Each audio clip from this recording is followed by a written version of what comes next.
Coming up on Mountain Hermeneutics, just when you thought we were done with Enoch, we got a little bit more. So go ahead and keep it right here.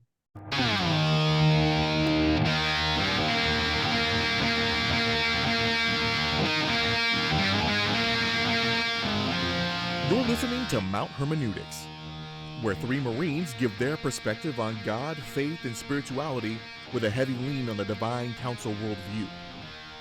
This is not your grandma's Sunday school, nor is it always for the Christian faint of heart. Nothing about who we are or what we say make us experts. But you better believe we'll have a take, and perhaps it won't suck.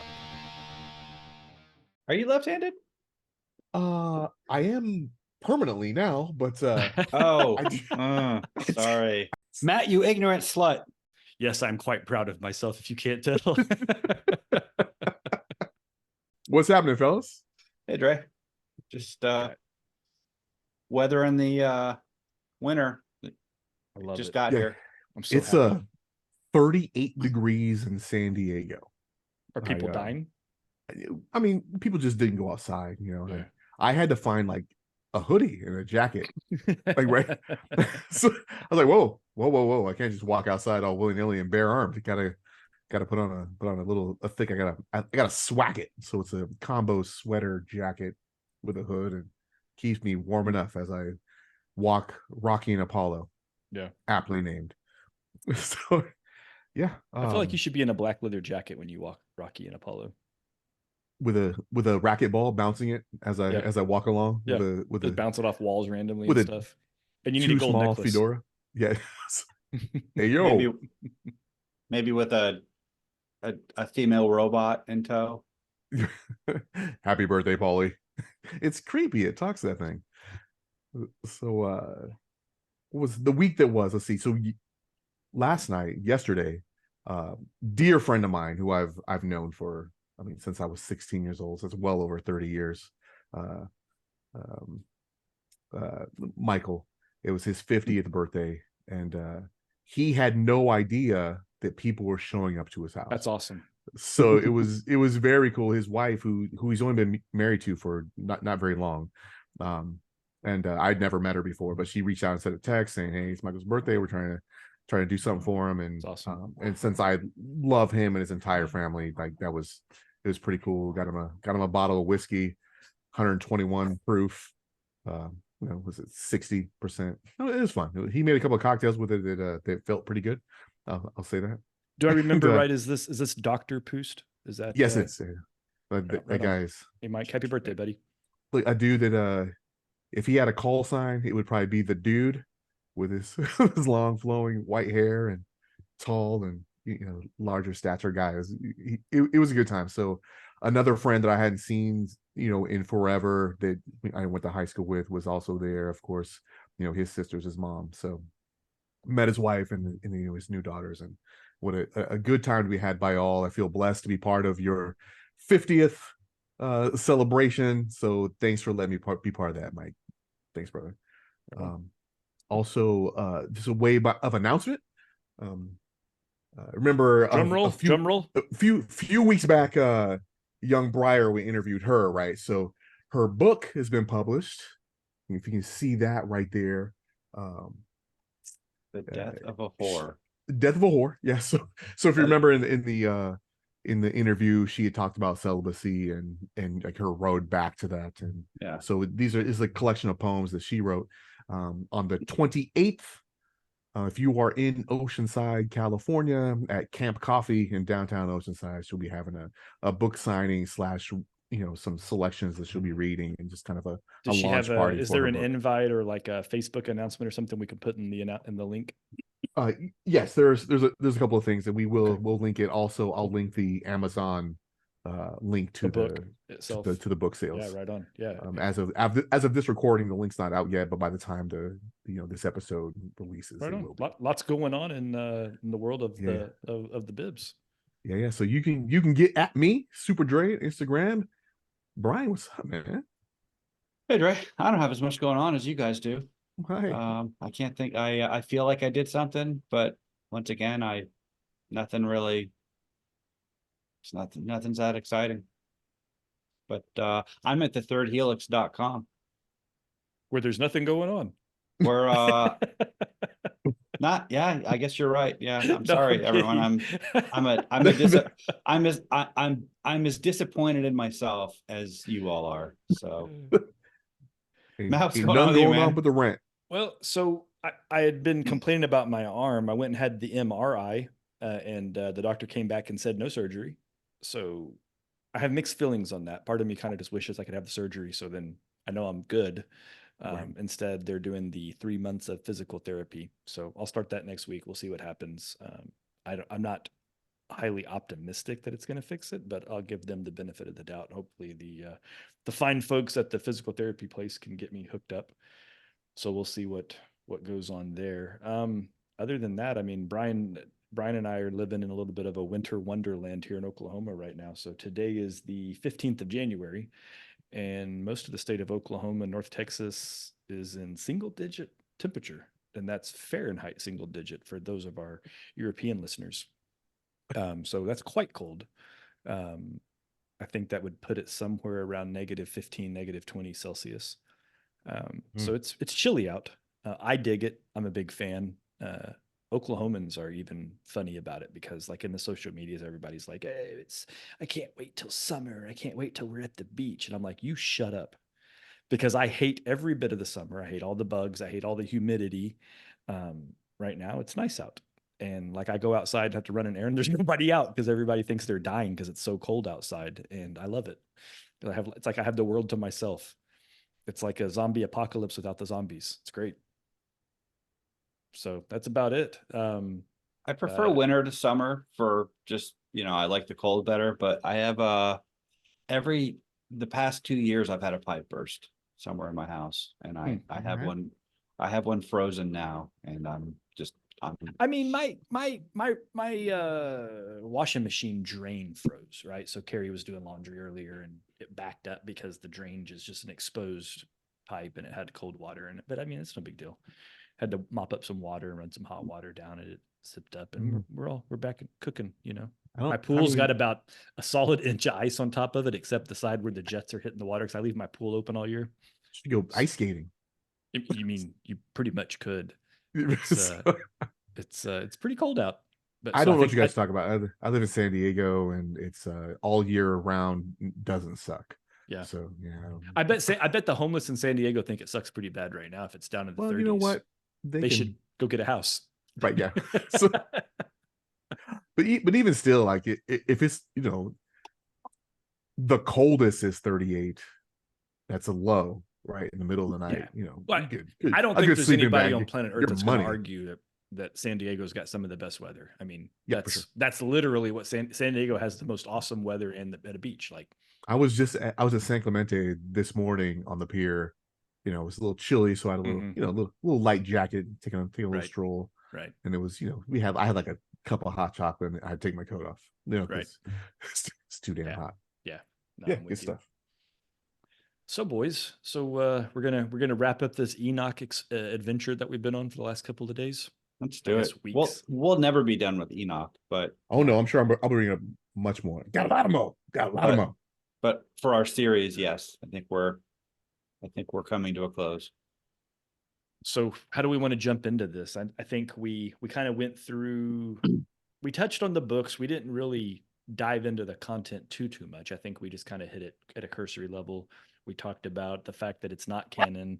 We argued about whether it should or shouldn't be, about why it was or wasn't in, about whether he was a prophet or not, whether or not the books were inspired. We talked about a lot of things. If anybody wants to go catch up on those, jump back through the last couple of episodes. So we thought it would make sense, at least this is how we left it on the last episode. We thought it would make sense to talk about kind of the actual things we do know about the book itself, about it being lost, being recovered, and that kind of stuff.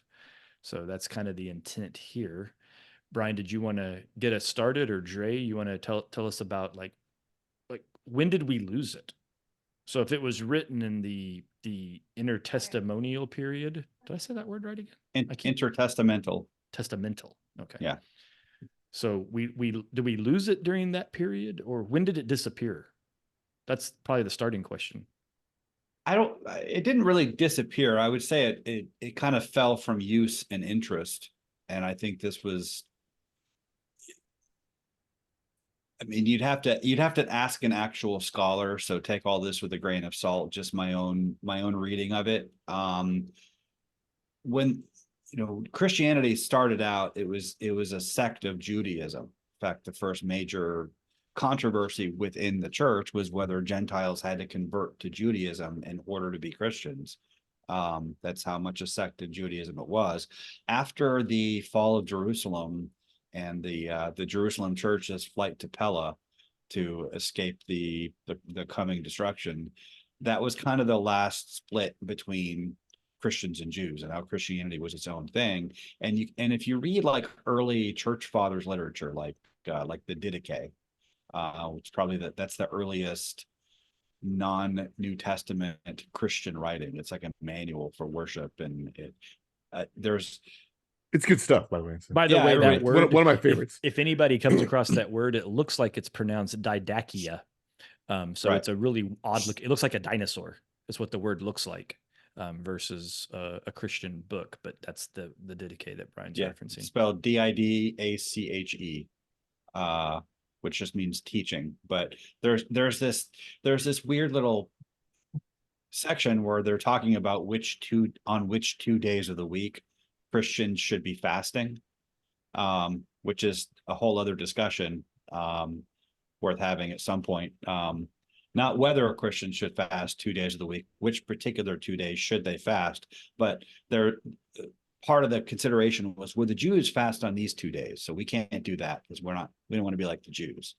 And that's kind of a sample of sort of the attitude that crept into early Christian who does writings these days. But there was this, and the Jews were, of course, pretty, they had a lot of antipathy toward Christians. And so, Christians and Jews were just kind of disavowing each other. And there's this sort of attitude of hostility. And I think the kind of jettisoning of the Book of Enoch was part of that. I don't think it was ever there was never like a big event or controversy where they debated it in councils and declared you a heretic if you regarded it as canonical. It just sort of fell out of use. And I think as their attention shifted to more kind of a Greek philosophy leaning approach to Christianity, it just kind of disappeared, just from lack of interest. Just like books that people don't read anymore, they fall out of publication, and it's not because anybody got together and burned it. It's interesting. I think that if it was entered into canon, it wouldn't have, though. Of course not. Yeah, no, I agree with that. I think that's pretty, because all these books have fallen out of circulation because they're not part of right, scare quotes, Holy Scripture. Right. So speaking of, Dre, your little throwaway joke about Jews, real quick derailment. We didn't talk about anything pop culture or new goings on. Are you guys seeing this thing with these Hasidic Jews and the tunneling that's going on in New York? Yeah. Quickly, I don't know a lot about it. I keep hearing it and I keep meaning to look into it. And so the first time I heard about it, there was a tweet by some guy, and he's like, guys, something weird's going on. They're Jews tunneling under my apartment. And to be clear, there's no basement under me. I'm on the ground floor. And he's like, but I hear Hebrew being spoken, and I hear scratching noises. And then people are calling him crazy and he's being gaslit, right? And then this comes out that there's these illegal tunnels being dug, and he quotes it in the tweet thread, and he goes, "You people owe me an apology." Yeah, I think I wouldn't characterize them as Jewish tunnels. I think they're teenagers digging tunnels, and they just happen to be Jews. I don't think it's the video I saw was a quite mature older man, because he had a beard down to like here. Huh. And like this guy's videoing, and there was like a grate that was kind of like broken, and you see some movement. You're like, what the hell's going on? And all of a sudden a dude pops out, and he's in like Hasidic garb. He's not in like construction clothes or anything, right? He's not in blue jeans and like work boots. He's in like a black, I don't know what they're called, like the cloak or whatever, like the robe kind of deal. And he's got his hat on and his big beard, and he runs off. He like looks at the guy and just runs off. And you're like, what in the world? How Apparently long there have was they been there? Like how long? You were talking about Jew tunnels in New York, and Right. Yeah. and I was saying And they're apparently teenager tunnels. some but of the excuse was like some group of the Jews were like banned from going to some certain place. And so their answer was to build a tunnel to get there, and because they weren't allowed to like walk. I don't know what's going on. I mean, I'm so far removed from anything going on in New York. If you've got any New York listeners, tell us what the heck's going on, because you guys probably actually have an idea of it if you're there and it's, live and in living color, but it's strange. I read an article about it, and I kind of lost interest after that. The article said it was some Jewish teenage boys. Yeah, that's what they said about the aliens in Miami also, Brian, and you're just going to accept that it was teenagers this time? Or was it Nephilim? Nephilim were digging the tunnels in New York? Or they were running around the mall in Miami. Right. Yeah, for sure. Yeah, definitely. A part of me wonders if like they're not just looking at like the Jews digging the tunnels. They're not looking at history and remembering all the times like the local populace decided to have a pogrom, and they decided they wanted an escape route, which would be sensible to do.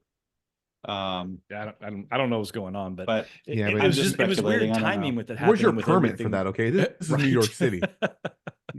But with all the stuff going on in the Middle East and whatever, I didn't know if maybe there was some kind of like, they were creating like, safe passageways or something so they could get to and from, I don't know. But it just seems weird.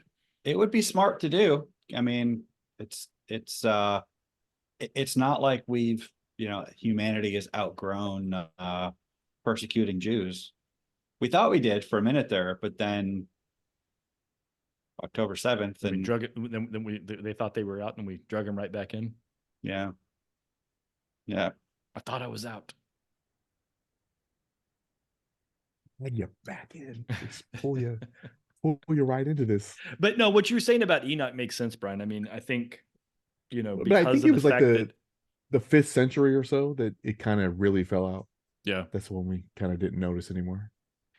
So whenever printing, it's not like they had printing presses and PDF copies of it to pass around, right? It's a whole lot harder for a book to disappear today because of the proliferation and storage and distribution and dissemination and all the other fancy words that are logistically based, right? That have to do with how information's passed around. They had none of that back then, right? So it was more about if somebody was interested and they asked for a copy, somebody would spend the hundreds of man hours to make the copy to pass it on, right? And then you either paid for it or there was trade or some kind of commerce exchange that happened. And if people weren't interested, they weren't going to do that. I guess the question is, I'm more intrigued to why. And I don't know that we have an answer to that, but it poses an interesting, if it was important enough to be referenced in the Bible by other early Bible authors, why then? And even church fathers too, such as Origen and Justin Martyr. Even what was his name? I just came across today. It was the guy that wrote the Against Heresies. Irenaeus. Athanasius. Yeah. Or Irenaeus. Oh, Irenaeus. Yeah. Okay. Yeah, he mentions Enoch in that, right? And it's again, it's a weird dick, so it's a weird throwaway because he's like, because Enoch and Elijah, they went to heaven. And then he talks about Elijah. But he just like throws Enoch in. Enoch gets mentioned twice in the whole book. And in that chapter, he says Elijah like 5 times. So does he mention Enoch, the biblical figure, or does he mention the book of Enoch? The biblical figure. Okay. And the reference is simply to ascending. Right. So he basically, he was like, did you guys forget that Enoch and Elijah ascended? And then apparently there was some open theory that Elijah didn't ascend, that he got put in a chariot of fire, went up in the sky and burned to death, because that's what Irenaeus addresses in his book. He goes, if you think he burned up, then you're an idiot. I'm paraphrasing. He doesn't say that specifically. Well, he said a lot of stuff like that. You're an idiot. Yeah, He's like, why would you think there's more than 4 gospels? it There's was only pretty 4 scathing. directions. Yeah, that dude wrote angry for sure. Yeah. Yeah, But- it's been a while since I've read Irenaeus, but Well, you should give it. You should crack it open. but in against heresies, I mean, it's you know, they were usually pretty short and cranky when they were writing against heresies. Like they were mad about it. But Clearly, yeah. But just but the Jews didn't consider it canonical. Jesus never, when Jesus referenced the law and the prophets, he didn't say the law, the prophets, and Enoch. Like it. say that again. What do you mean? Well, you have Jesus throughout the Gospels referencing the Hebrew scriptures and affirming them. Mm-hmm. He apparently approved of the canon as it was when he mentioned, like when he talks about the law, the prophets, and the writings. The parts I'm talking about. Mm-hmm. That's what we call the Old Testament. It's it's the Torah, Ketuvim, and Nevi'im, which stands for Tanakh, which is the Hebrew scriptures that we call the Old Testament. Like he apparently agreed with the canon as it stood, which didn't include First Enoch. So I mean, I don't know that it's terribly surprising that they didn't consider it canon in the early church, because it wasn't considered canon by the Jews. Which doesn't, I mean, that would explain some of their lack of interest. So I don't find it that inscrutable that they didn't hold on to it. But I mean, I wish they would. I guess my question or my curiosity goes back to kind of what we talked about last episode a little bit, but it's more of just this guy that's, even in this book by Irenaeus, right? Like he's mentioning Elijah and Enoch in the same breath. So like if the guy's in that level of interest, and we've talked about before, he's in that other, I forget the verse, but he's kind of on the Mount Rushmore of prophets. And I'm using the word prophet loosely. I understand what you just said. Of course, I'd also argue that the book of Enoch not being inspired and or canonical doesn't mean that Enoch himself wasn't a prophet. It just means we don't have his writings, right? Like that's a totally different thing. Right. And I don't want to rehash the same argument we had last week, but it kind of reiterates a point that I made, was that when Enoch is mentioned as a figure, as a biblical figure in the New Testament, like in Hebrews chapter 11, it doesn't mention any of the stuff that you find in the book of Enoch, only the stuff that you find in Genesis 5, which would suggest that the writer of Hebrews did not regard First Enoch to be canonical. And so when Irenaeus mentions Enoch, the biblical figure, he mentions only what you find in the book of Genesis. So actually, I'm going to disagree with that. The last thing you said, because if you read, and I'm just going to read this real quick. It's one paragraph. So this is chapter 5 in Against Heresies, verse 1. Okay. So, and what he's talking about, to give context, he apparently there was some discussion that people didn't really live to be 700, 800, 900 years old. So there must have been some discussion back then that was metaphorical speech, not literal. And Irenaeus was being very pointed that it was literal. And that's the purpose of what he's writing right here. Okay. I sound like a pastor doing that. Right. In order to learn. By the way, just for Corey listening, we just kind of ran past a couple of topics that you specifically Okay, let me say this about real quickly. We can circle back around. Comments.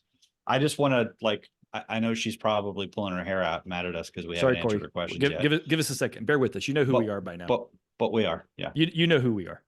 So the verse says, in order to learn that bodies did continue in existence for a lengthened period as long as it was God's good pleasure that they should flourish, let these heretics read the scriptures and they will find that our predecessors advanced beyond 700, 800, and 900 years of age, and that their bodies kept pace with the protracted length of their days and participated in life as long as God willed that they should live. But why do I refer to these men? For Enoch, when he pleased God, was translated in the same body in which he did please him, thus pointing out by anticipation the translation of the just. Okay. Then he says, Elijah too was caught up when he was yet in the substance of the natural form, thus exhibiting in prophecy the assumption of those who are spiritual, and that nothing stood in the way of their body being translated and caught up. For by means of the very same hands through which they were molded at the beginning did they receive this translation and assumption. So I have to interpret a little bit of the language because it's weird, right? What the heck does translation mean? I think he's talking about metamorphosis or apotheosis or some kind of ascension. That's what he means by translation. I'm not entirely clear, and it's not a translated version. This book hasn't had nearly the attention that the Bible has had from modifying and modernizing the language.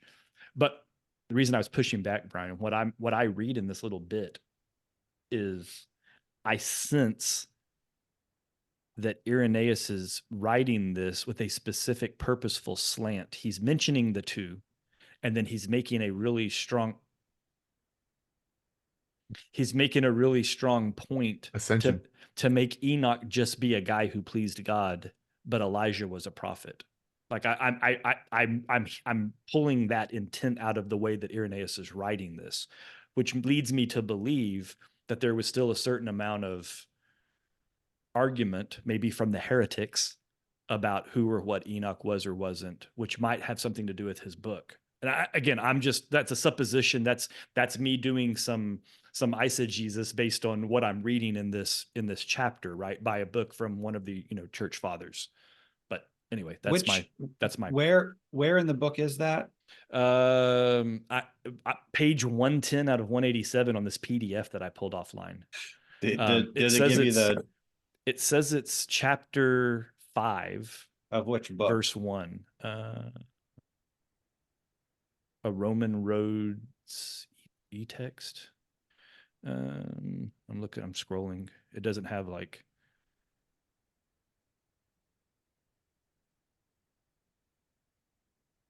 I don't know.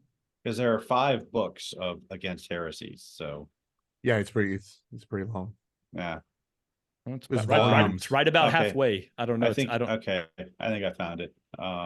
It's in book 5, chapter 5. In fact, this PDF starts at book 3. Page 4 is book 3, preface. So I'm on this website, israelahistory.com, and they're talking about the Book of Enoch and how it the Book of Enoch, for the most part, was lost after the 5th century AD. It is widely agreed St. John Cassian was the last of the early church fathers to quote extensively from the book. And then after he died in 435 AD, it was just some brief references in the 8th and 9th centuries, and the book hasn't been seen until the 17th century.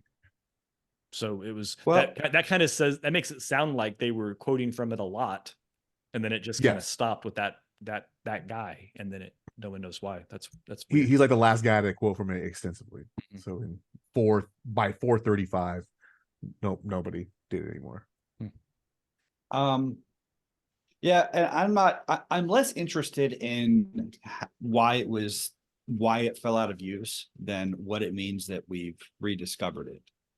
I think that's a lot more interesting conversation. Hang on, before what was Corey's questions that we needed to get to or something? Let's do that. Let's be fair. Yeah, I was okay. So Corey, thanks for listening and for commenting. You asked, if people don't go to heaven, where did Enoch and Elijah go when God took them? They went to heaven. Yeah, I think so too. That's a very short answer. Roll credits. Yeah. But they didn't die and go to heaven, right? So and I think that's the distinction. That could be the difference, is they didn't die. That's why God snatched them up. Yeah, you can't go to heaven if you're dead. Yeah, and the scripture is pretty clear that Genesis 5 says that Enoch walked with God and then he was no more, for God took him, and that's typically understood to be he was taken alive into heaven. And then Elijah, where it legit says that he was taken up in a whirlwind into heaven. And so so yeah, Enoch and Elijah they're clearly exceptions. And this is she's asking in response to our usual contention that or at least my contention.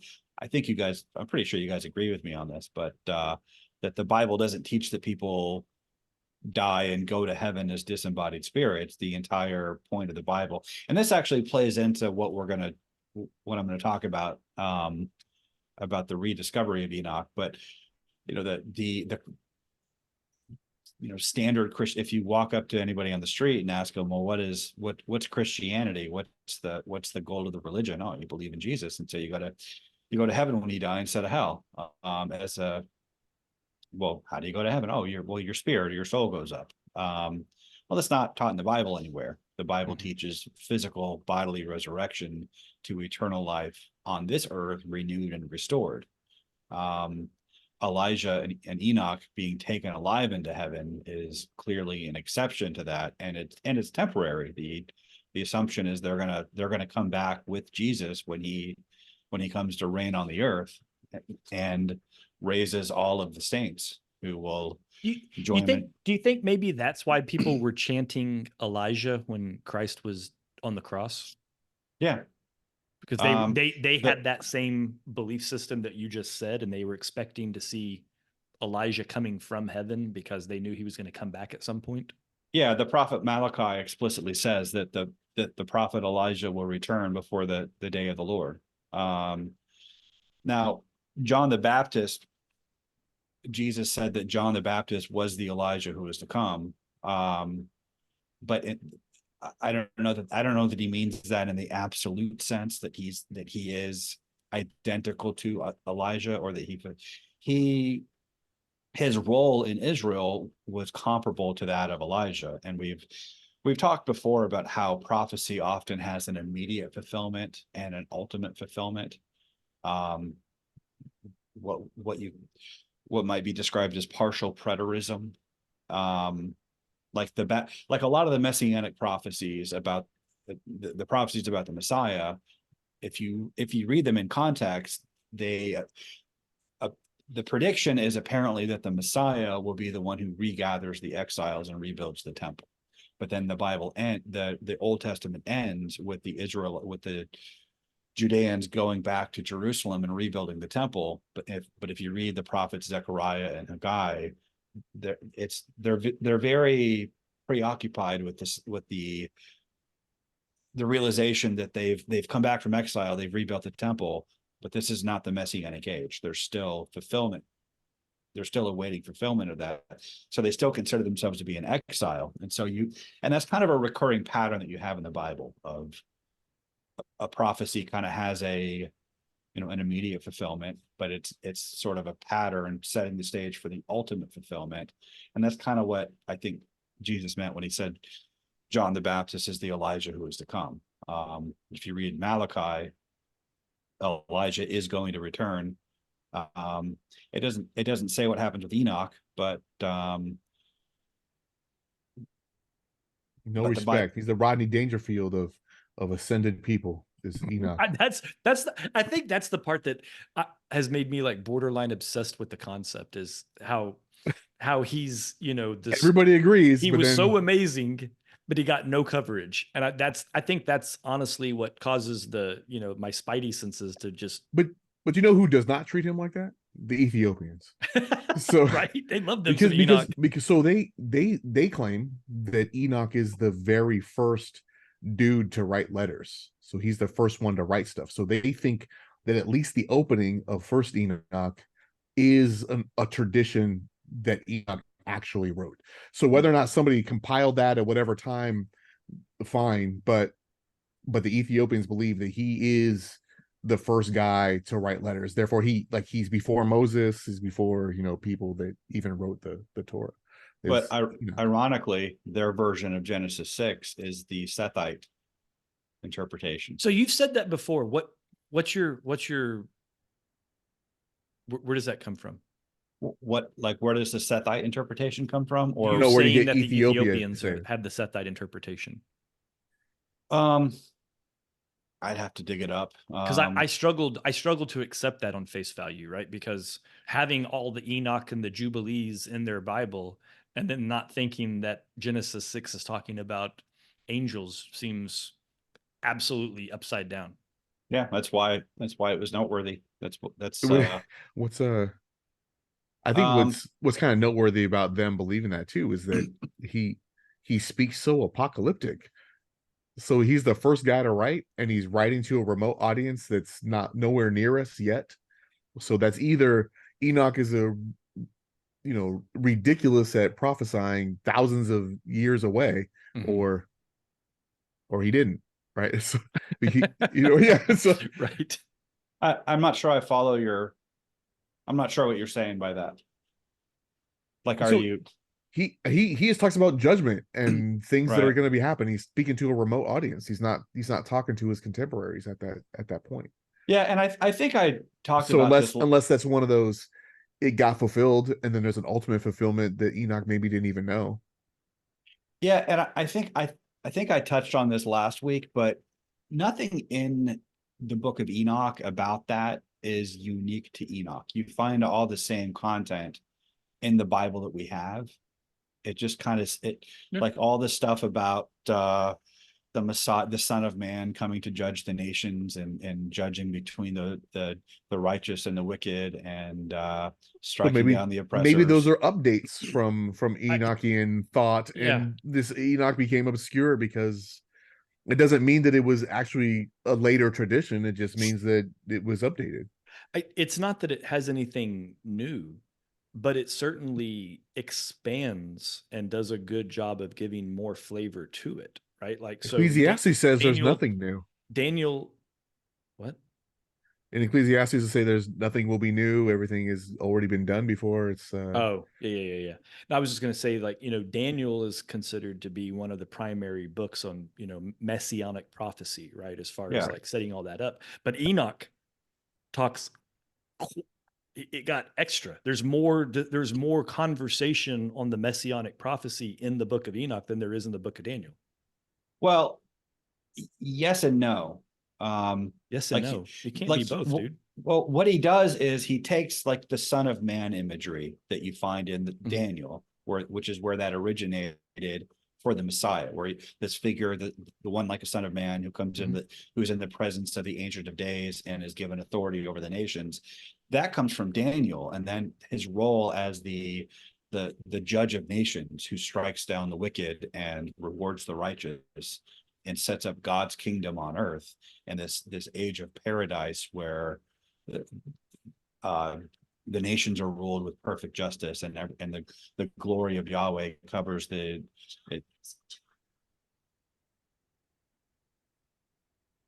Hold on a second.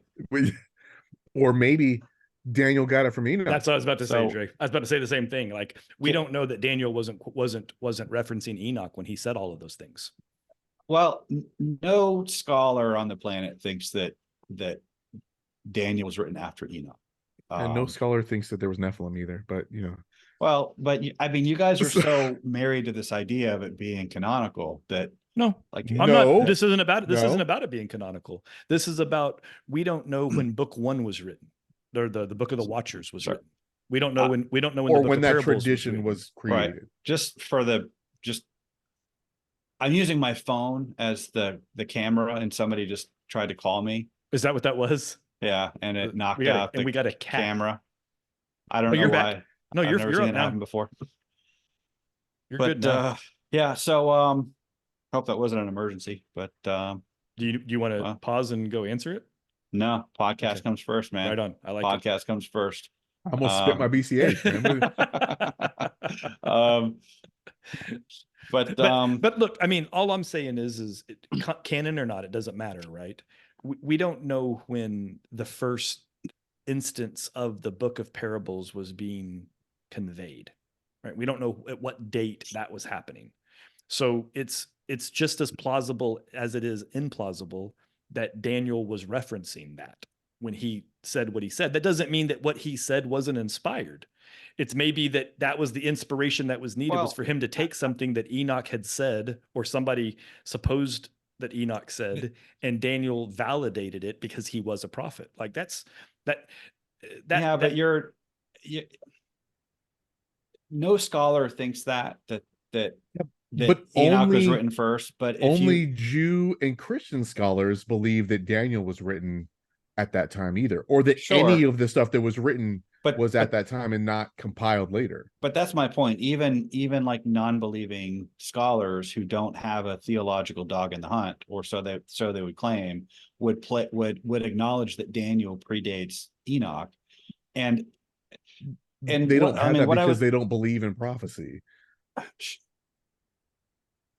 sure, but like there's no evidence that would suggest that Enoch preceded Daniel, is what I'm saying. Like Okay. nobody thinks that. It's just and if you in reading the book of Enoch, it as I was saying before, it's everything in it, every feature of Enoch from the book of parables about the Son of Man and the Messianic age, you find that earlier in the Bible. And this kind of plays into what I was like.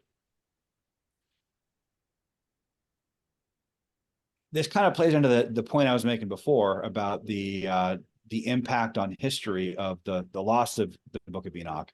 There's really nothing in the book of Enoch that you need for the gospel, but it's rediscovery and just having rediscovered it and seeing how much of its background informed the writing of the New Testament and the culture of Jesus's time. It's kind of a good marker for how far off church tradition has drifted from the true biblical narrative. What do you mean? We as time went on, there was a lot of Greco-Roman Gnostic ideas crept into church thinking, particularly this idea about this strict duality between spirit and matter, which is where you get the idea of pagan mythology is rife with stories about disembodied spirits going to an afterlife, going into Hades or going to Elysium, or if you're like a really like righteous heroic dude, you might be apotheosized, like you become a god and you go up to Olympus, like Hercules and Perseus did, or George Washington. But you don't find that in the Bible, but that's we kind of think of that as synonymous with Christianity. Except Enoch and Elijah. Well, but they went in bodily form, though. They didn't die and their spirits go there. Right. But there a pretty good marker of this is when the 4th century church historian Eusebius of Caesarea. He's writing about Papias of Hierapolis, who was a bishop in the early 2nd century. He's one of the last. He claims to have met. He's a lot of our early information about who wrote the Gospels and the fate of the apostles comes from him, and it's regarded as traditional.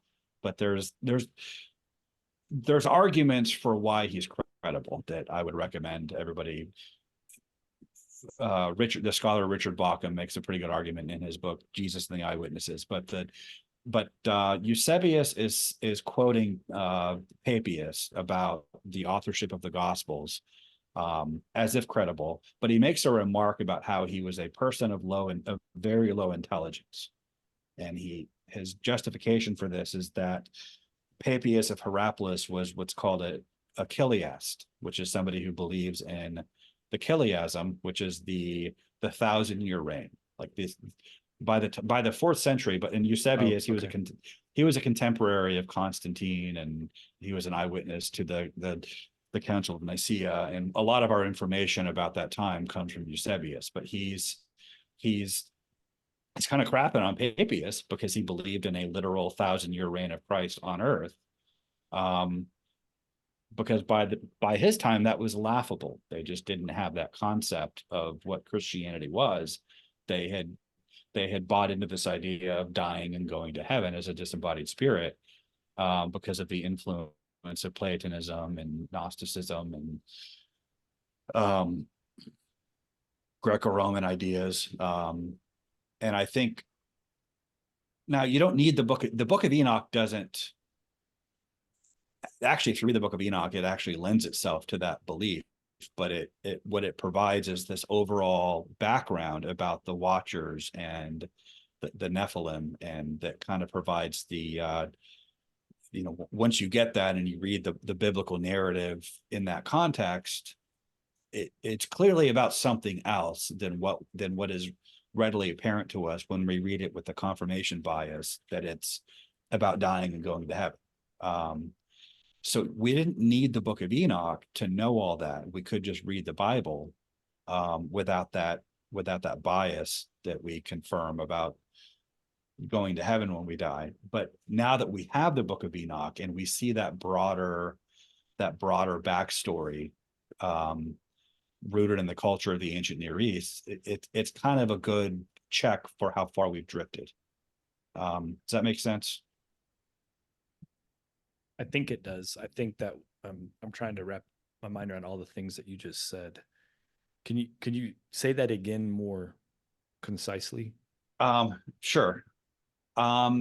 We don't need the book of Enoch to tell us what the Bible teaches. Like everything in the book of Enoch you find in, at least in abbreviated form, in the Bible itself. And by that, you mean everything necessary to understand the gospel and salvation and a relationship with God. Okay. Right. But also the stuff about the sons of God going into the daughters of men and begetting the Nephilim. Well, that's in Genesis 6. And there's other stuff that the AI running your Zoom likes what I said, apparently. But stuff about the Rephaim and the Anakim and the giants and all that stuff, that certainly ties back. Enoch helps us see that more clearly, but it's still there without Enoch. Right. But also we really didn't know all this stuff about I'm kind of getting ahead of myself here.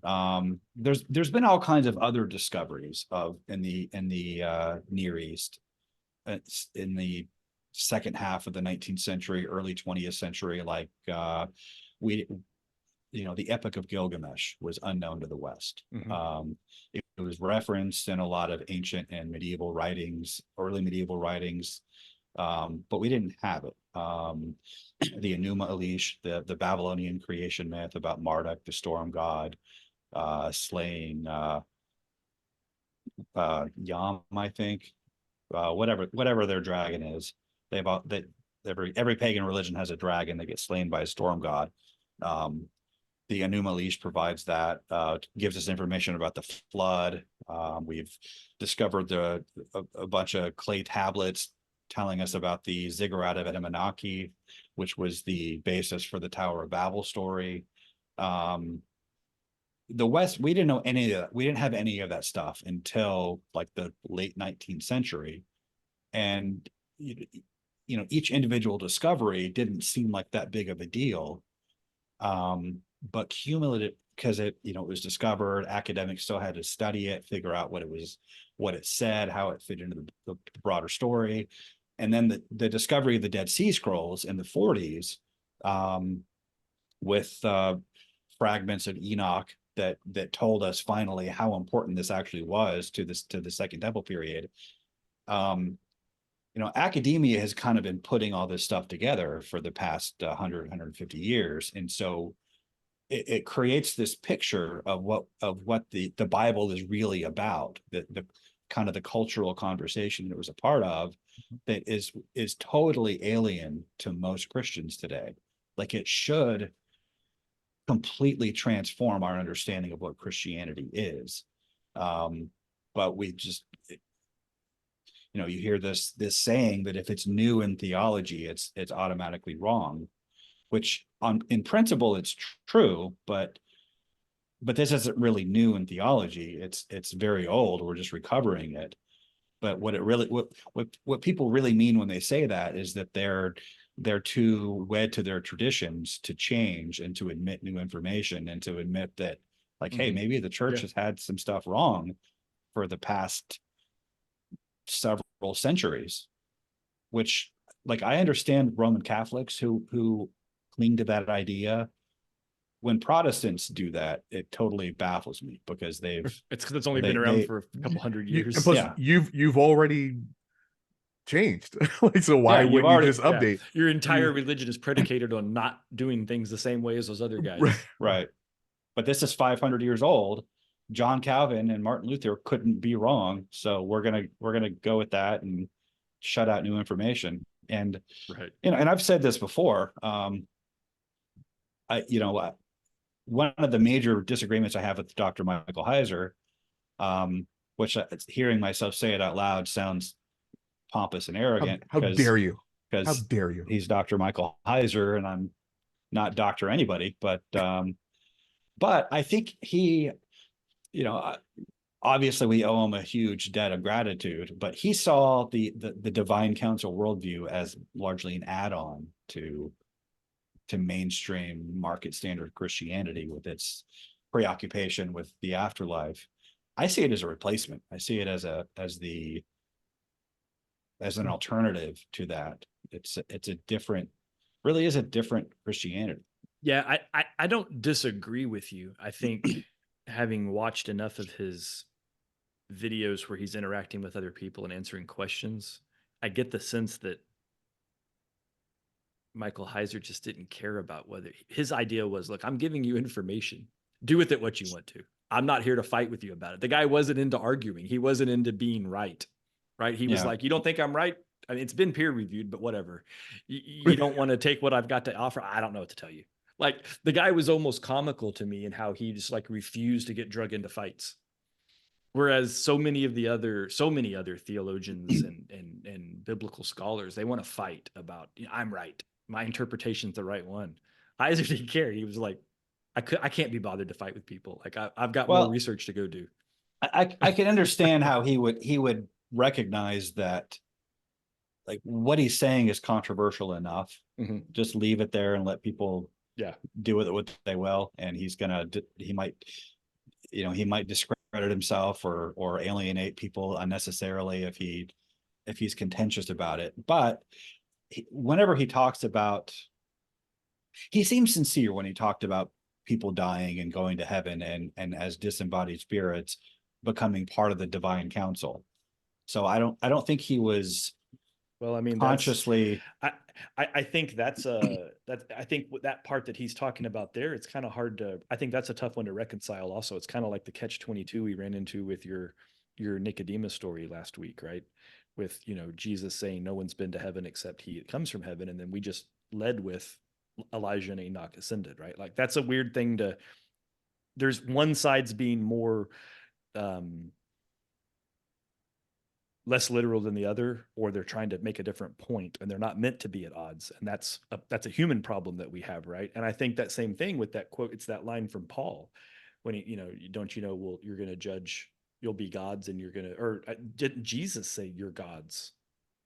Jesus said, he quoted Psalm 82, which is a major divine council passage.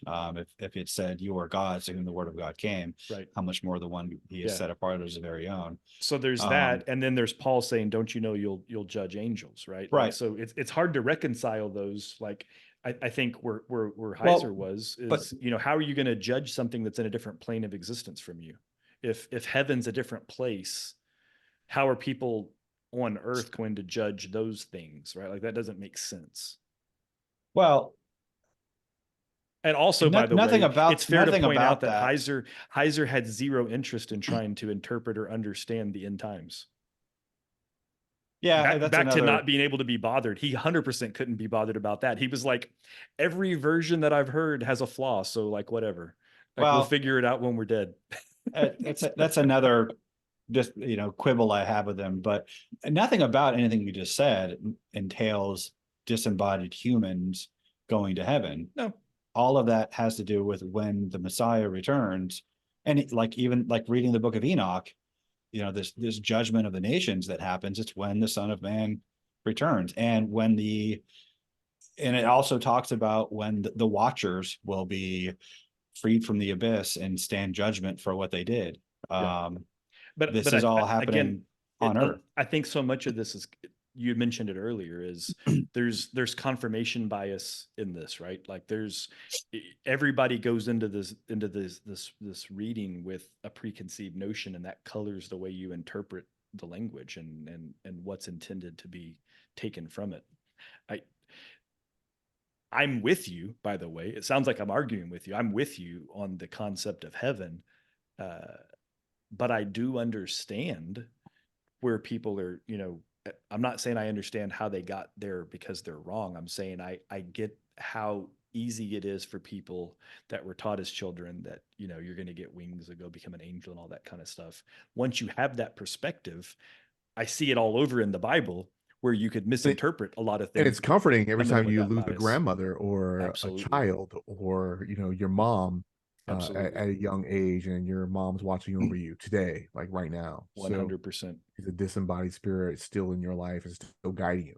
Yeah. She's still your guardian Which angel. Ironically is the attack that so many atheists make, right? That religion is just an attempt to reconcile the unknown and make people feel comfortable and placate the masses, right? So it's kind of funny, Dre, to your point, that right, that peaceful thing about, grandma's not gone, that it is more comforting to a certain degree. I mean, and that gets weaponized on the other side. Yeah, 100% and also. I'm certainly sympathetic to that, but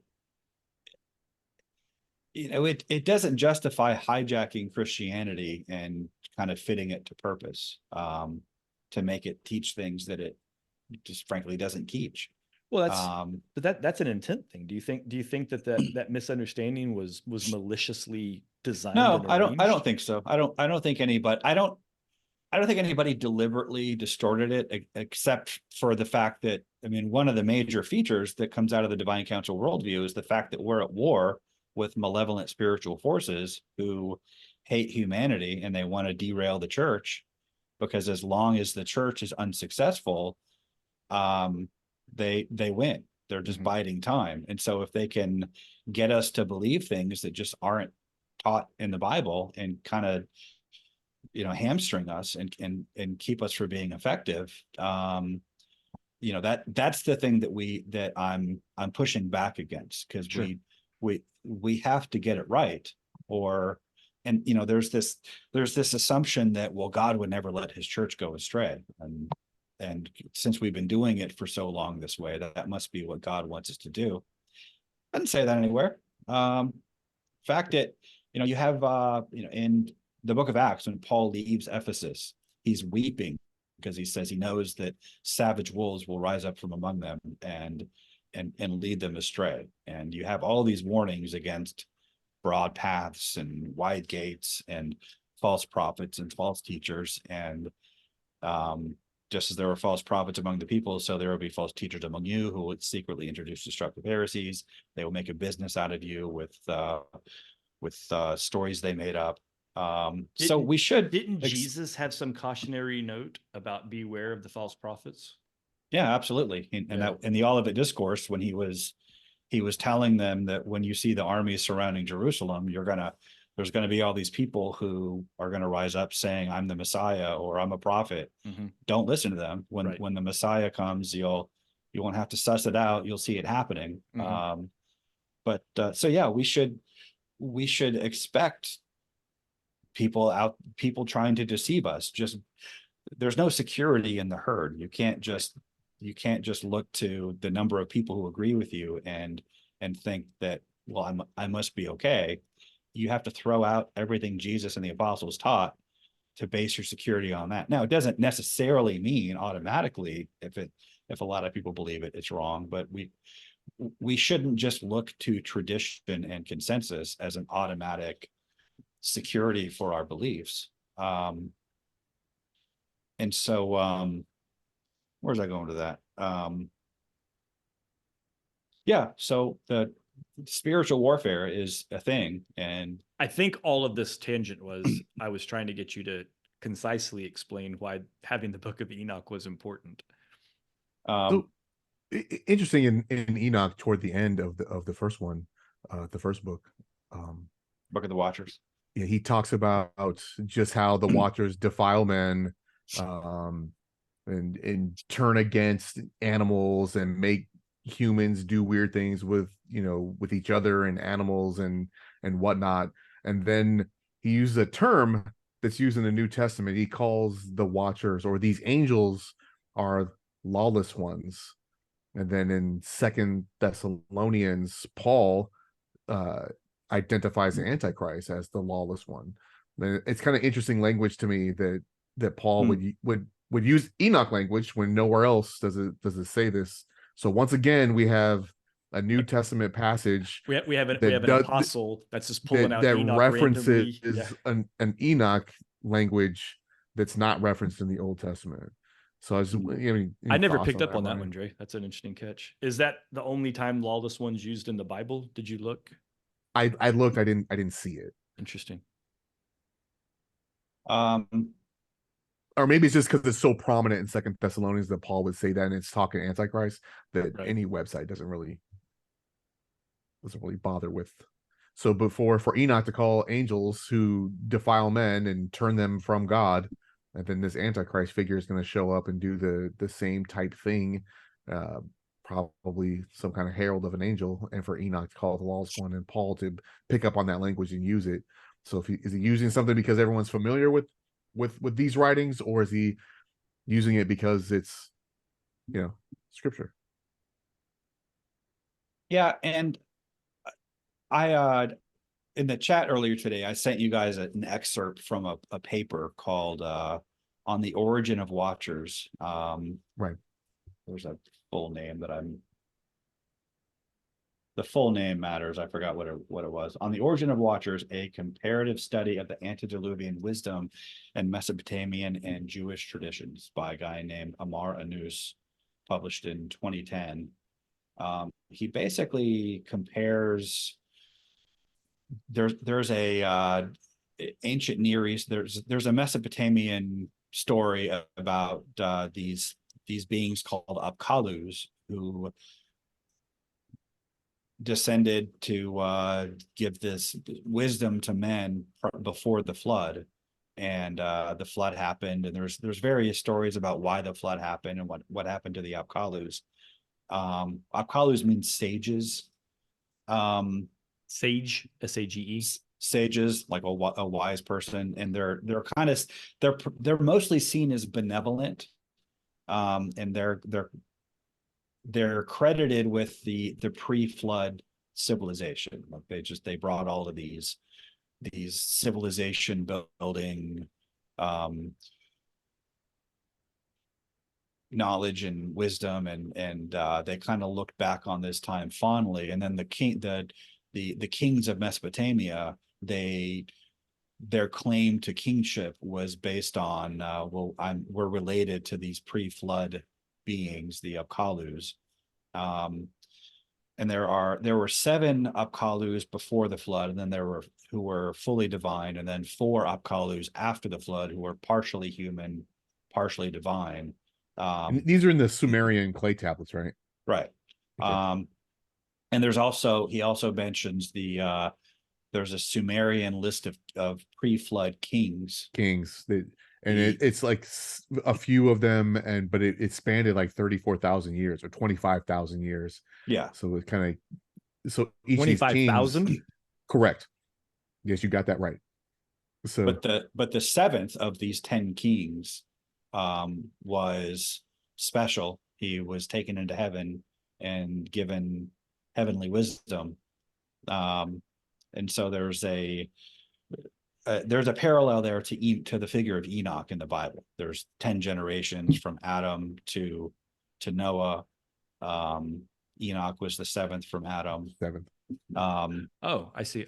It took me that long to understand where you were going with that. Okay, I get it. So you're suggesting that these kings were just the original direct descendants of Adam Well, or the predecessors to the Noah and the argument that Abraham. Dr.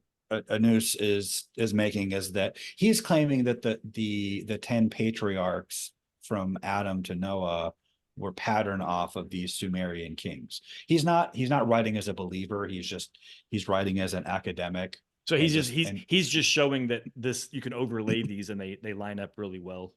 Well, his thesis is that much of the book of much of the Bible and the book of Enoch is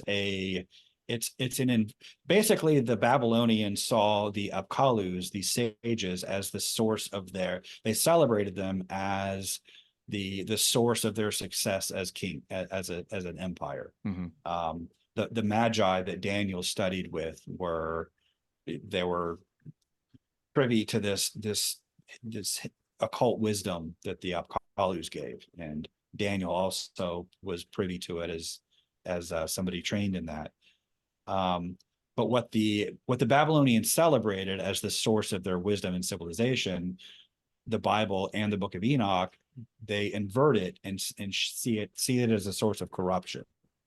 And so which would lay pretty nicely if I mean, you would think that whoever is part of the nations would think they are the good guy, and we've had that conversation. Nobody thinks they're the bad guy, right? Yeah, well, but there's also they predominantly see the Apkalus as a source of wisdom, but there's certain sources that see them as demonic figures and associate them with witchcraft. So you could see how the Book of Enoch kind of builds on that. Like, it's not a total, like, they're not all of one mind about this, but predominantly they see it as good. And so when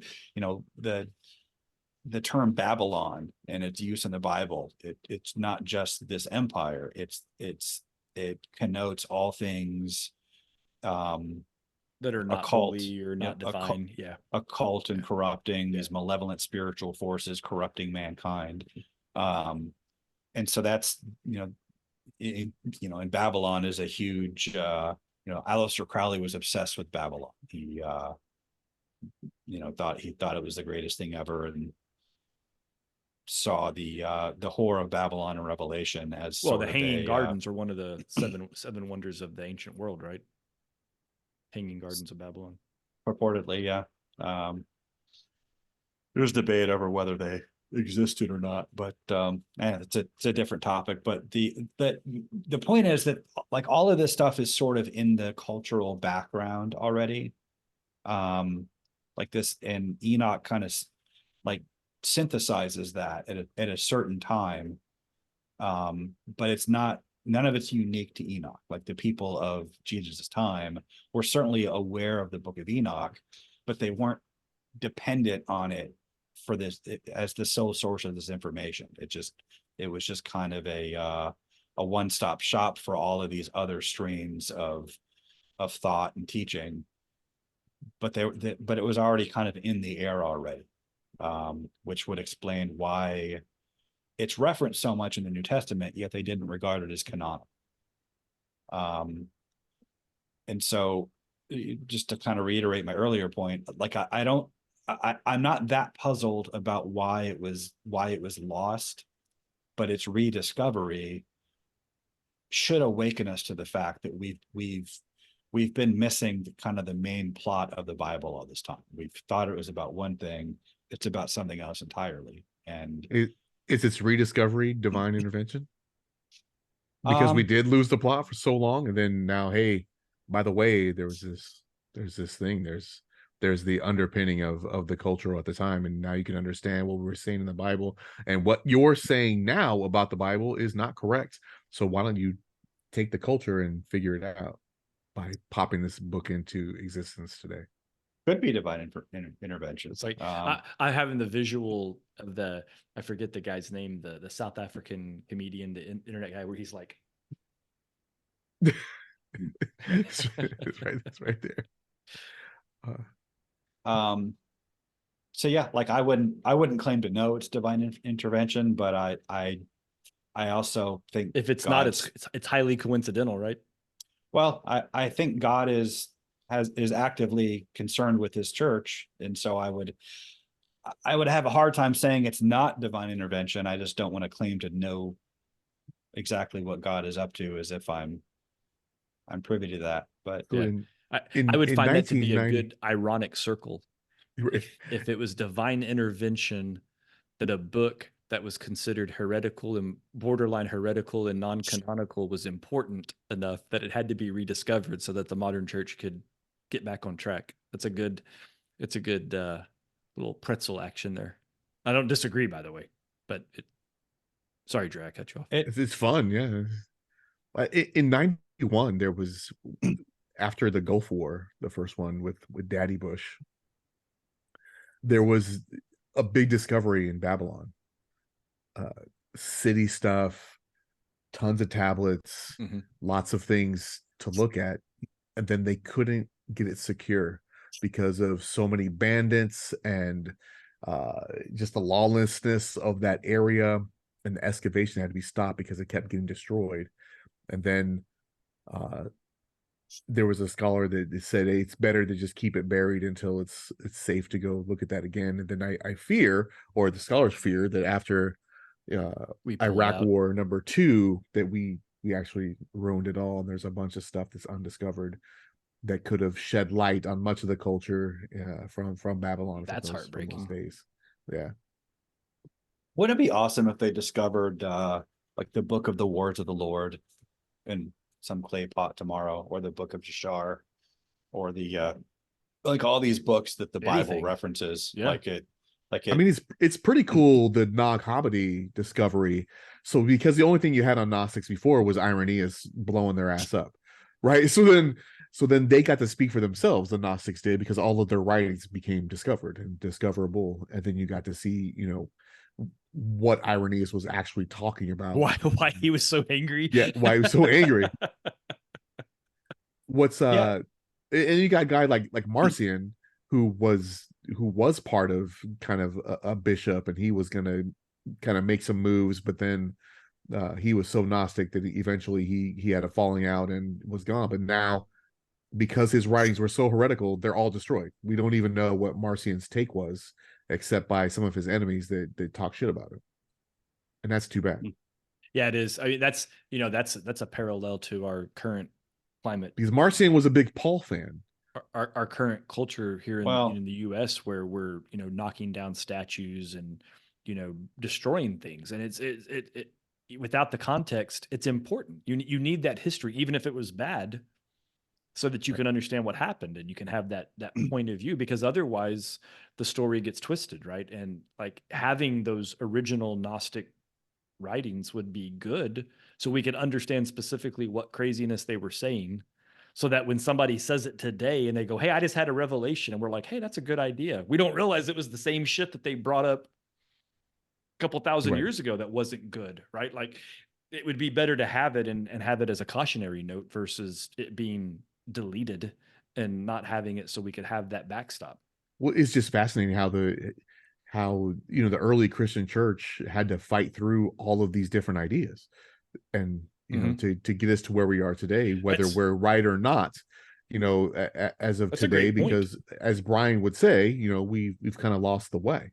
That And it took a book like Enoch, in that era, to kind of bring up what the underpinning culture of the day was. And without these Gnostic writings, that I mean we kind of get a era of culture and what the fight was really about. Mhm. Yeah, I It's think kind that's of a great point also you just said, Dre. Like, we in this modern, in today's era, whether you're born into the church and raised as a Christian, or you come to it later in life, we're you had the benefit of all of the early church fathers and all of the hard work they did to weed through the theories and the theologies and whatever, right? Because a lot of people, they probably just take it for granted. This is the way it is. You believe this, you believe that. Say these prayers, do these things. Well, why? How? right. When? where, right? Like all of those things that had to happen to get to, today's version of theology, for right, wrong, or indifferent, for better, for worse. To your point, even if some of it's wrong, as Brian pointed out, or misunderstood, or whatever, there was still iterative steps to get there. And it's Right. I sometimes mean, we just take that for granted. here we are in 2024, and we have an idea of what it's like to be an American, right? Like, you imagine 1893 in South Carolina somewhere, and you're like, "What? I dig the king. What are you talking about?"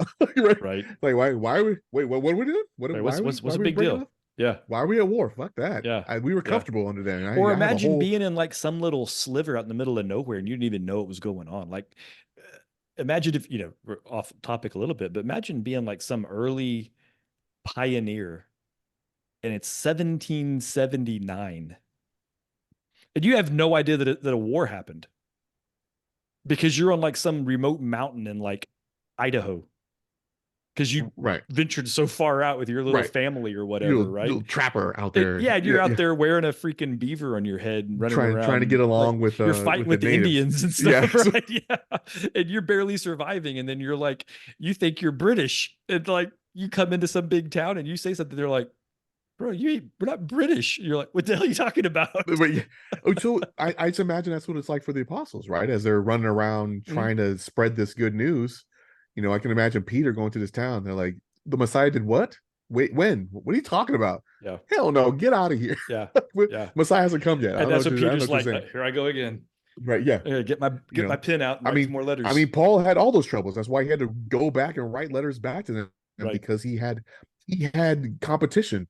So, I mean, some scholars believe it's the actual apostles that was competition. Others believe there was just people that were also of the time that had their own interpretation of what Right. that was. So Right. Paul had to fight through Yeah. these so-called super apostles, whoever the fuck they were, right? And say, hey, I don't know what they're talking about, but this is the truth. And I brought this to you. Why would you go off course of what I said?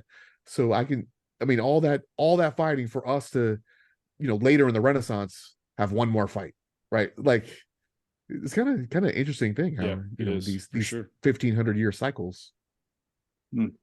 Tell me how many of Paul's letters don't sound like he starts it off with "per my last email." Right? Yeah. I can't believe what I just got told.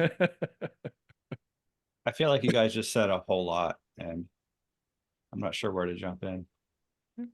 But Now you know how we feel whenever you talk ever. Sorry. No, I think I'm not sorry. This is. I mean, I think it's a natural kind of just Right. Moving through this. I don't know where we are now. I think we're just one more thing I wanted to point out. Did we answer all of Corey's questions? There's one more. I was gonna wrap up on Enoch and then get to it, but hopefully she's still listening. She's like, you guys suck. I'm out. So the recurring pattern in the Old Testament is like they go into the promised land under Joshua, they're faithful. Then in Judges, the whole point is, I mean, well, God is supposed to be their king. They have the law. They're supposed to follow that. They've agreed to. That's the covenant. They keep breaking it. They keep falling into apostasy.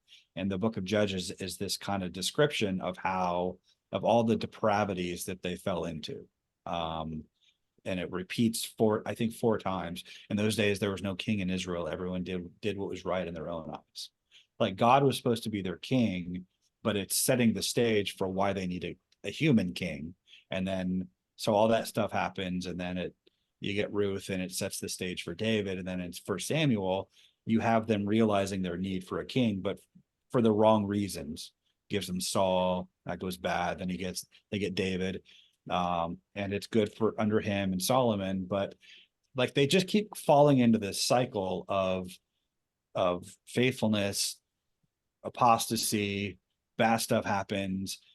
They keep just not getting it, and then and it's this recurring cycle that concludes with exile, and then they return, and it's kind of on a sad note, like they still didn't get it.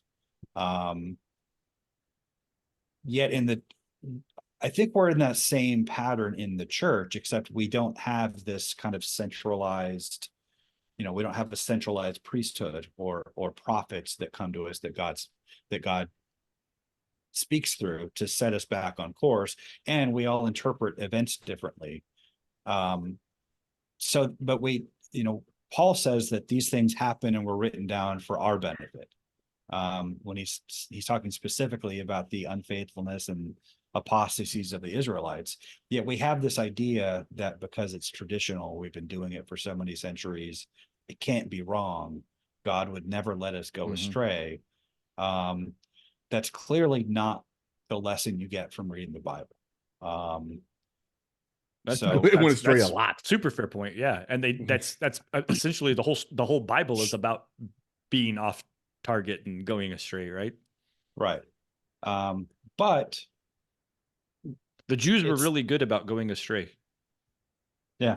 But they don't have a monopoly on that. It's just the Bible was about the Jews is my only point. Like they did it a bunch, and we've done it a bunch since. Yeah. I know you meant that. I just know we have to say that, or somebody's gonna let somebody cancel me. I don't care. Of anti-Semitism. And but yeah, so the bottom line is we've lost the plot. That shouldn't be surprising, but we can find the plot again. I mean, it sounds hard that we could ever recover, but we follow a Messiah who walks on water and raises the dead and calls us to do the same. But anyway, that's all I got. That'd be sweet because I'm black. I don't swim very well. Walking on water would be a big help for you, huh? That'd be dope.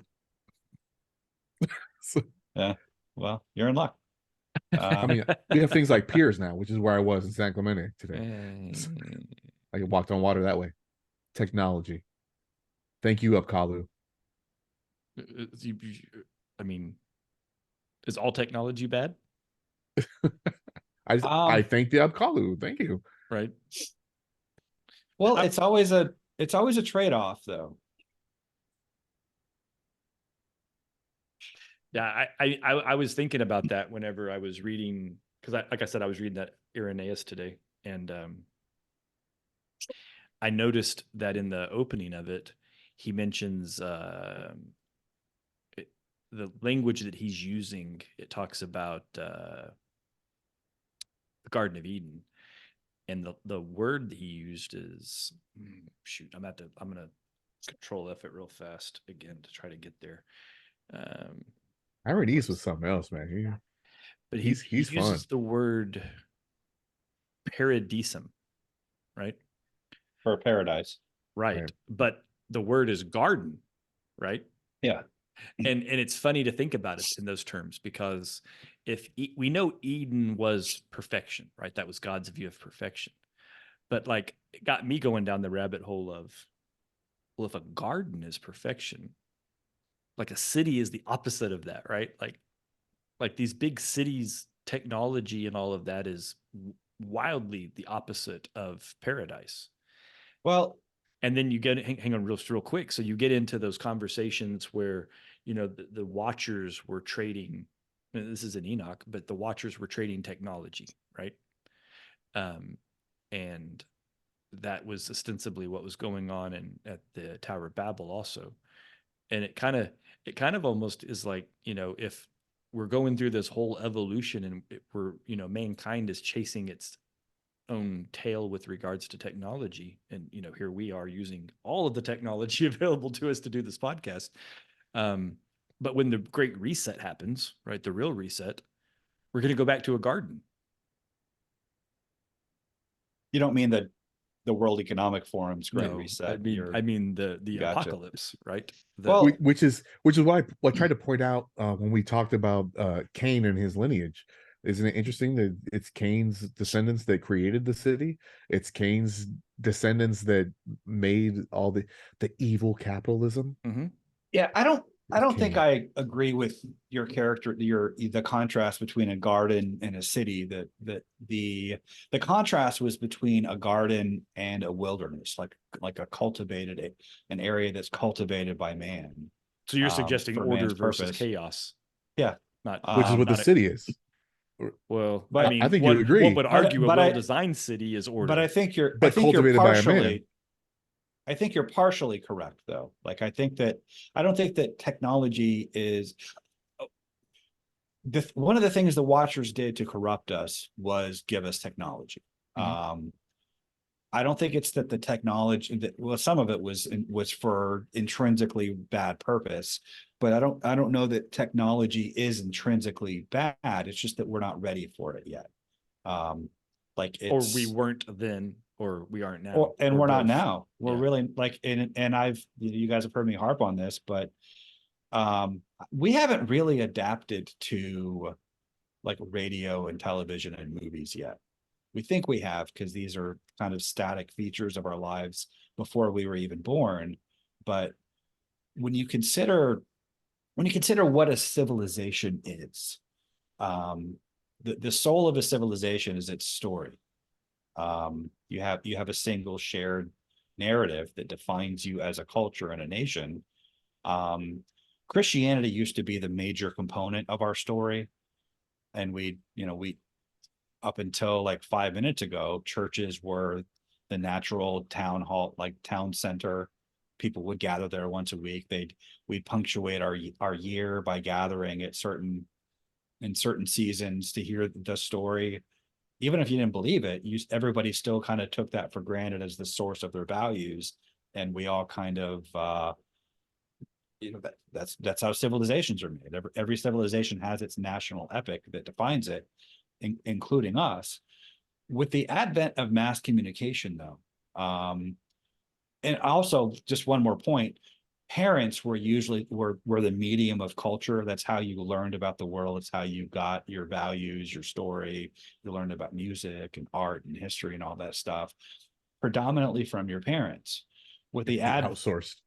Yeah, with the advent of mass media, radios, records, movies, and television, now the internet and streaming, now all of a sudden you're getting, people are there.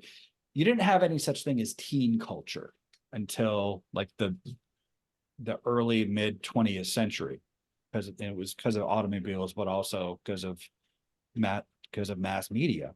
And so now all of a sudden, or because of the 19th Amendment. Yeah. The women's stuff. Is that a hot take? It's a hot take. Well, that's a different topic. It's no, certainly, but so I'm agreeing with you to a degree, but I think the inflection point was women going into the workforce as a standard, because that took mothers away from the home, which then didn't allow the moms to be that gatekeeper for those kids. That teen culture took off at an exponential rate when we had latchkey kids, right? But they got a culture that told them that was to be desired. Agreed. Yeah. Because of mass media and basically, like, whereas before you had every civilization had its story, now with mass media, you've got all like a million little pop-up civilizations happening right under our noses. Yeah. And so everybody, and that's why you have so many different people with different values and different identities, and everybody is, we don't really have a shared identity as Americans, and certainly not as Christians, because we've got, I got Star Wars and Captain America and Transformers and some other pop culture stuff back there. San Antonio Spurs and guitars. Yeah, I get what you're saying. Like but some of that is just, some of that is, I get what you're saying at a top level, but at the lower level, that's just individuality, right?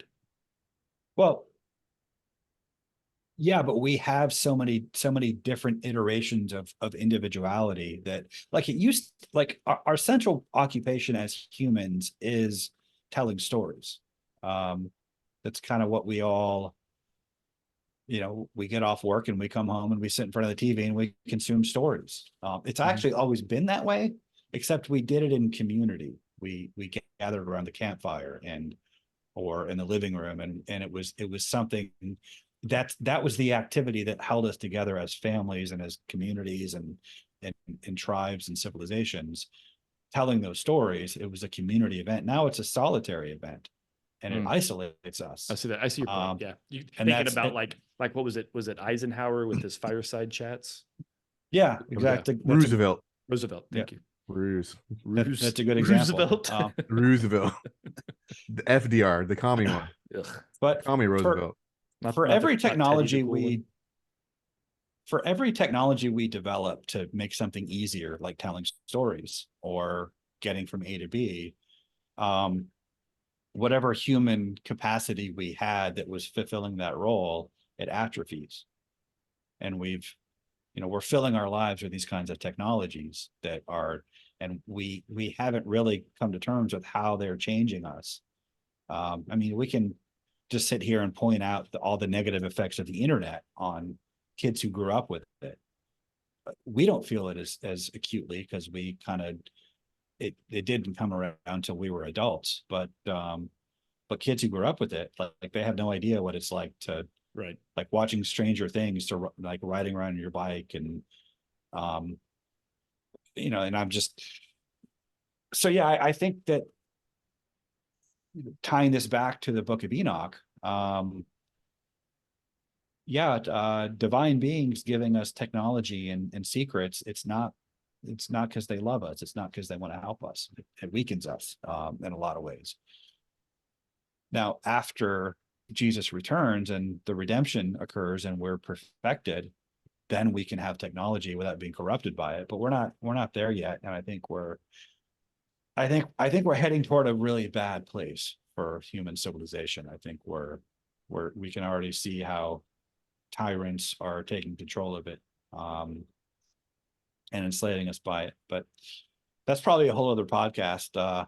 Probably. I think I'm done with Enoch with that. I'm concerned now about the outcry when all of the zillennials hear that there won't be an internet in heaven or in the afterlife. Right? There might be. There's not going to be a heaven in the afterlife. So do you are you familiar with the Andrew Lloyd Webber musical Jesus Christ Superstar? Of course, I am. So I watched right it at your house. Or I watched it on the beach with you. That's right. The John Legend version. Yeah, it was good. Yeah, it's all right. But right when Jesus gets sentenced to death, Judas had already killed himself. But then he comes back in almost "I told you so" fashion. Like, like, bro, now you're about to die. So what is happening? So the whole song, Jesus Christ Superstar, are you what they say you are? That's like the big finale. But it's interesting, we talked about like communication and the way to propagate it. So it's funny that Tim Rice used those lyrics, right? He said, you'd have managed better if you had a plan. I don't know why you chose such a backwards time in such a strange land. If you had it today, you would have reached the whole nation, because Israel in 4 BC had no mass communication. So it's kind of like, what are you doing here? Like, nobody's Why did you listening pick the Stone Age to do this? Right, versus you're about to die, and nobody has your message. It's as if Judas doesn't realize that that his word's going to be written. It's going to be passed on forever and ever. So he basically, because later he just starts talking about, like, do you even know what you sacrifice? Like, what are you doing? If you're who you say you are, why'd you sacrifice like in this way? And then he asks him about Buddha. Is he where you were at? Is he where you are? Could Muhammad move a mountain, or was that just PR? so basically it's like, hey, all these other dudes over the times have been called prophets and God. What makes you different, Jesus? And it's kind of an interesting thing we talk about. The 4 BC mass communication kind of made me think about that whole little tirade that Brian just went on. And so in the early 70s, I think church guys were already thinking that same thing along those lines, and the big popular musical sang by the lead singer of Deep Purple would come out and bust that out. Yeah, it's a lot of fun. Well, should we tackle Corey's other question? And sure, yeah, let's do it. Okay, what did she ask? Listen all the way through, Corey. This is why. This is your reward for listening all the way through. She asked, how do y'all feel about the people's ages in the Old Testament? Do you think they really lived to be hundreds of years old, or do you think the ages listed mean something else? So that's an interesting question. And I'm only pointing out that I just talked about Irenaeus and his intense castigation of those that thought the numbers weren't real. So there's that to start with. Yeah. Well, do you guys... Well, isn't there a point in Genesis where it actually gets dialed back? Yeah. He Yeah, it mentions does. like, okay, no one's gonna live past 120 now. You guys are Yeah. ridiculous. Yeah, it was And after the actually, it was, it was right before. Well, in Genesis 6, the the passage we always go to. Um, men began to multiply in those days, and daughters were born to them. The sons of God saw that the daughters of men were beautiful, and they took with them as wives any of whom they chose. Then the Lord God said, "My spirit will not strive with man, for he is forever, for he is mortal. His days will be 120 years." Now, whether that means, some people read that to mean the human lifespan is going to be limited to 120 years, or in 120 years, I'm going to flood the earth. So no one's lived past 120 since. not that Well, I'm it's aware of. funny. That's usually like that's usually the cutoff. The people that go over a century, they can kind of, but Well, what's funny is that the example that I was going to use to answer a question, Abraham says he lived to 175. But like, if you read that, mention that just to kind of tie it all together, the Sumerian kings list, there's these 10 antediluvian kings that kind of parallel the 10 generations from Adam to Noah. After the flood, there's another 10 generations from Adam's son Shem to Abraham. To answer Corey's question, I think they mean something else. I don't take it literally. I don't think we're supposed to take it literally, despite what Irenaeus would say. And the reason I'm I about think to get a letter. yeah, right. I have two reasons for thinking so. One, when Abraham died, it says he lived a long life. He lived to a good old age, and died an old man full of years. And he was 175, which sounds like, yeah, that was a good run, 175. He Especially with certainly, no vaccines. yeah, he certainly lived, to a good old age. But if you No compare, fluoride in the water. Right? if you compare his lifespan of 175 with his ancestors, It's like exponentially shorter. yeah, he has like great, like Shem lived to like 500 years old. His son lived to like 403. He had, and according to the genealogy in Genesis 10, yeah, it was Genesis 10. No, maybe it was Genesis 11. Gives his genealogy from Shem leading to Terah to Abram. He had people who had known Shem who were still alive when he died. So comparatively speaking, like, if we're comparing his age, his lifespan to his ancestors, wasn't that long at all. The writer certainly could see the numbers. He wrote them. So what he didn't see that as a contradiction. So I think it means something other than what we think it means. And another reason for thinking that is, you have these two episodes where Abram and Sarai go to Egypt, and he's afraid that Pharaoh is going to see her and like kill him because she's so She's a hot. smoke show. And Right. she's like 100 or something at this point. Well, she's 65 then, but Yeah. then it happens again with King Abimelech. Hey, I've seen Angela Bassett. She's a smoke show at 65. So In this episode, she was like late 70s, early 80s. Yeah. And so, I mean, Audrey Hepburn was pretty attractive up in like as an older lady, but she's not murder her husband to take her as your own. Right. And so I don't think those ages mean what we read them as being, just at the face value of the numbers. So some say that even Methuselah is a polemic, basically talking about those kings being so old, and that they purposely cut them off before 1,000 to show that people don't live to be 1,000. So your kings are bullshit. That's an interesting. Like, hey, the oldest dude. No, he only lived 900 plus. Is that all? That's it. Yeah. So, but also he was supposed to be the kickoff for the flood as well. So that the same writer I saw that said that it was polemic also said that, Enoch's the last dude to actually know Adam. And then as soon as he died, boom, it's time to go. In fact, his son Lamech died before Methuselah did. And Yeah. Noah's like, "Oh, granddad just died. I guess it's time to get in the shelter." The old guard is gone. Yeah. So Dre, do you take it So literal or what? do I?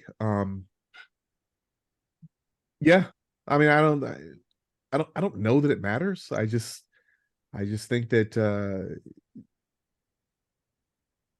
if you come from a garden of Eden and everything is kind of perfect, and then with the fall comes disease and pestilence Yeah. and hunger, then perhaps I mean, some right living, I think there's some middle ground there, right? pure plants.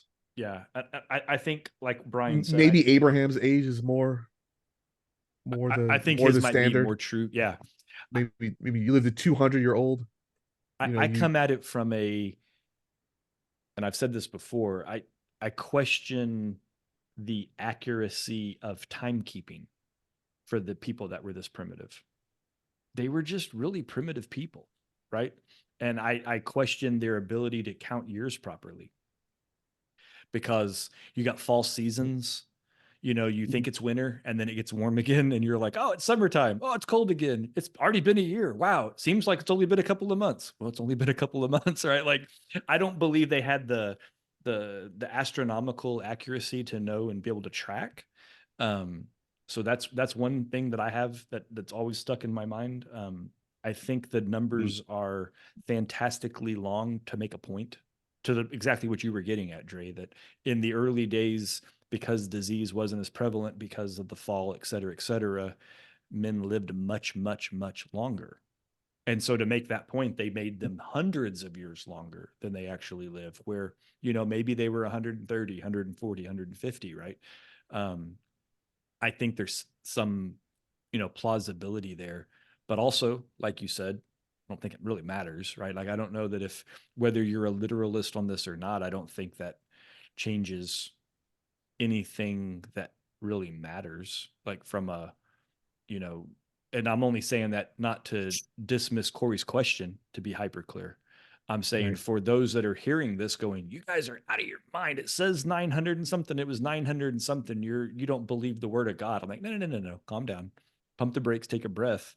um we're just getting into that space where some things are literal and some things aren't, and the things that aren't, they're trying to make a point. And I can't put myself in the mind of an ancient Near Eastern person 4,000 years ago to know what the point was they were trying to make. And I'm sure to some of those people, it probably was really obvious what the message was that they were trying to make. And I by don't know what it is.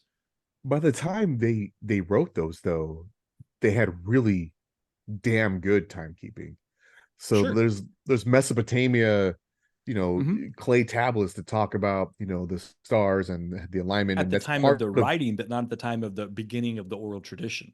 I mean, Right. So so why if would your why? great great I mean, yeah, grandfather's been telling you that this dude lived to be 900, and you're like, okay, I've heard the stories, and you're Yeah. like, but we're I can talking chart this stuff now. 6,000 years ago. They had these things, and it's kind of part of what in a lot of the the ancient Near Eastern cultures, they talked about, it's the Apkallu that actually told them how to keep time. It was the Anunnaki that taught them how to keep time. It's the Watchers that perhaps told them how the stars and time works. So I don't know Mm. about Yeah, the but like we keeping talked about time a thing. couple of weeks ago, they didn't have a concept of zero, right? They didn't have a concept of infinity. Like, there's certain, Apples and oranges. no, I mean, it's the same thing. Like, Dre's I mean, pushing back, saying like they had really good astronomy, and I'm saying they didn't. I'm saying well, they had a semblance of it. they had really good astronomy in terms of timekeeping. In the specific regard that we're talking about, they didn't have a like an abstract metaphysical concept of nothing. Because yeah, the number 0 hadn't been developed yet. It didn't mean they couldn't count from one year to the other. Now, I will grant that there is some, when the biblical writers speak of a year, you do have to question what, but according to what calendar?